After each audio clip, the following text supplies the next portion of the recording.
ఖమ్మంలో భూదాన్ భూముల్లో ఇండ్ల కూల్చివేత కార్యక్రమం.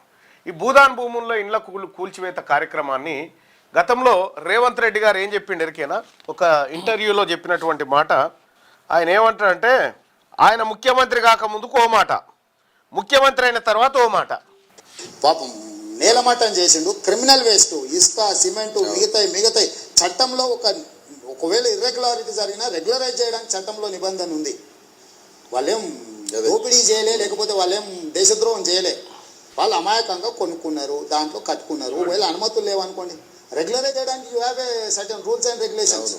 క్రిమినల్ వేస్ట్గా మొత్తం ఉన్న బలంగా నేలమట్టం చేయాల్సిన అవసరం ఉందా సార్? ఇలా గవర్నమెంటే స్కీమ్స్ అనౌన్స్ చేస్తుంది. మీరు గవర్నమెంట్ ల్యాండ్స్లో ఉంటే మీరు రెగ్యులరైజ్ చేయించుకోండి. మీరు చూశారు కదా, ఈయన ముఖ్యమంత్రి అయ్యే కంటే ముందు ఈయన కేసీఆర్ ప్రభుత్వం ఇండ్ల కూల్చివేత ఘటనలో ఇంత దుర్మార్గంగా చేస్తూ ఉంది, ఆ భూములను రెగ్యులరైజ్ చేయొచ్చు కదా అని చెప్తా ఉన్నాడు. ఈయన చేసింది ఏంది? ఖమ్మంలో వందలాది కుటుంబాలను నాశనం చేసిండు కదా.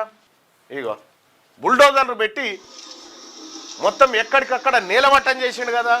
అంటే స్వచ్ఛదాకా సోమలింగం, స్వచ్చిన తర్వాత రామలింగం లెక్కు ఈయన కథ.